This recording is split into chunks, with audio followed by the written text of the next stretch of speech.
Hello friends, जीएस3 का एक tutorial है, काफ़ी अच्छा ट्यूटोरियल है, बहुत पॉइंट्स मिलेंगे आपको इसमें। तो ये ग्लोबल जो इकोनॉमी जो टैरिफ लग रहे हैं और जो भी लड़ाइयाँ हो रही हैं, जियोपॉलिटिकल टेंशन से, तो उसमें बताया गया कि इंडिया पे क्या इंपैक्ट होगा। इस तरह के क्वेश्चंस के बहुत चांसेस होते हैं मेंस में आने के, जो सीधे-सीधे क्वेश्चन है, तो जनरल पब्लिक भी आंसर कर सकती है। तो देखेंगे आप ग्लोबल इकोनॉमी में क्या-क्या प्रॉब्लम अभी चल रही है, आपको ये पता होगा कि ट्रेड वॉर चल रही है, टैरिफ रिव्यूज हो रहे हैं, टैरिफ बढ़ाए जा रहे हैं। जैसे कि ग्रेट डिप्रेशन हुआ था 1930 में, तो इसी कारण से हाई टैरिफ लगे थे, तभी हुआ था। जियोपॉलिटिकल टेंशन से रशिया और यूक्रेन में। अब जैसे एग्जांपल दिया है कि यूक्रेन से जब ऐसे लड़ाई हुई, तो यूक्रेन से व्हीट का एक्सपोर्ट बंद हो गया। पेंडेमिक के बारे में बात की गई है, कोविड-19 में जो फैक्ट्रीज बंद हो गई थी, तो बहुत सारा जो प्रोड्यूसिंग कंट्री थी, जैसे चाइना थे, साउथ ईस्ट नेशन थे, तो उनके पास बहुत सारा सामान था। तो अब वो एंटी डंपिंग हो सकता है इंडिया में। एंटी डंपिंग आप समझते हो ना, कि जो खराब हमारे पास सामान पड़ा है, वो हम सस्ते दामों में दूसरी कंट्रीज में बेच देते हैं। तो एंटी डंपिंग होगी तो हमारे मार्केट में नुकसान होगा, उसको पकड़ना भी एक चैलेंज हो जाएगा। फिर उसके बाद एसिमेट्रिक इन्फॉर्मेशन की बात की है कि एक्सपोर्टर्स को अभी क्या होगा, आगे क्या नहीं होगा, तो इस कारण से भी एक्सपोर्टर्स को बहुत प्रॉब्लम हो रही है। अब इंडिया की वल्नरेबिलिटी क्या है, सबसे बड़ी तो यही है कि जो यूएस है, यूएस को हम एक्सपोर्ट करते हैं, तो 1/5 हमारा जो एक्सपोर्ट है, वो यूएस को होता है, तो ये बड़ी प्रॉब्लम है। फिर जो हमारे सेक्टर्स हैं, तो उनके बारे में बात की है कि ये बहुत ज़्यादा वल्नरेबल है, मैराइन सेक्टर, एप्पल और ये सब। फिर उसके बाद क्या-क्या, तो एमएसएमई का प्रेशर है, वो एमएसएमई बेचारा कहाँ एक्सपोर्ट करेगा, प्लानिंग डिस्क्रिप्शन आ रहा है, ठीक है, एक्सपोर्टर किस तरह से प्लानिंग करेंगे, डंपिंग के बारे में मैंने आपको पहले ही बात कह दी। अब राइटर ये भी कह रहा है कि हाँ, इंडिया पे प्रॉब्लम है, लेकिन इंडिया के साथ एक बेनिफिट भी है, कुछ बेनिफिट भी है। द बेनिफिट ये है कि हमारे पास जो सर्विसेज का एक्सपोर्ट है वो बहुत ज़्यादा है। तो सर्विसेज का एक्सपोर्ट ज़्यादा, हमारी इकोनॉमी सर्विसेज पे बहुत ज़्यादा डिपेंडेंट है।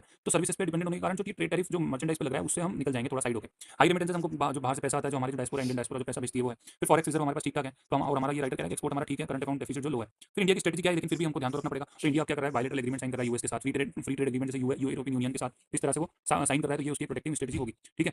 उसके बाद आप देखोगे डोमेस्टिक इंडस्ट्री को भी हम प्रोटेक्ट कर रहे हैं, तो कैसे कर रहे हैं, तो stronger import monitoring, Swift trade remedial measures जो इसको ले रहे हैं, जिससे कि डंपिंग ना हो, हमारे जो डोमेस्टिक मैन्युफैक्चरर्स हैं उनको नुकसान ना हो, अनफेयर कंपटीशन उनको फेस ना करना पड़े। फिर हम अपने पब्लिक एक्सपेंडिचर पे भी ध्यान दे रहे हैं। ऐसा नहीं है कि हमारे जो पब्लिक एक्सपेंडिचर है, कैपिटल ग्रोथ है, वो वाला आप समझते हो ना, कैपिटल एक्सपेंडिचर होता है, रेवेन्यू एक्सपेंडिचर होता है। ये रेवेन्यू जो हमारे सैलरी वैलरी में जो सरकार देती है, कैपिटल को, जिससे हम अपना कुछ सामान बनाते हैं, कोई इंफ्रास्ट्रक्चर बनाते हैं, जो आगे भी काम आता है। तो हमारे यहाँ पे भी पब्लिक कैपिटल एक्सपेंडिचर ठीक ठाक हो रहा है। आरबीआई भी देखोगे आप, जो मॉनेटरी पॉलिसी के रेट को उसने कम किया है, मतलब ऐसा नहीं है कि बहुत ज़्यादा कर दिया है सर, जो लोग लोन नहीं ले पा रहे हैं, ग्रोथ कम हो रही है, ऐसा नहीं है। इन्वेस्टमेंट अट्रैक्शन, जो लोग चाइना से शिफ्ट करना चाहते हैं, वियतनाम से शिफ्ट करना चाहते हैं, भारत उनके लिए ऐसे ईजी कर रहा है चीज़ें कि वो आएँ। ठीक है, मैन्युफैक्चरिंग में भी बहुत सारे जो प्रोडक्शन लिंक इंसेंटिव है वो दिए जा रहे हैं, तो प्रोडक्शन हमारी बढ़े। कंक्लूजन में राइटर ने फिर यही कहा है कि जो ग्लोबल डिस्रप्शन है, देखो वो तो चैलेंज है, लेकिन वो अपॉर्चुनिटी भी है हमारे लिए, एक विंडो की, उसको हमको किस तरह से हार्नेस करना है। ठीक है, तो आप ये जो है ना, ये इस पे आप मुझे एग्जांपल कमेंट कीजिएगा कि how this global disruption is challenge for other but opportunity for India. ठीक है, तो आप इस पे कमेंट करके बताइएगा। Thank you so much.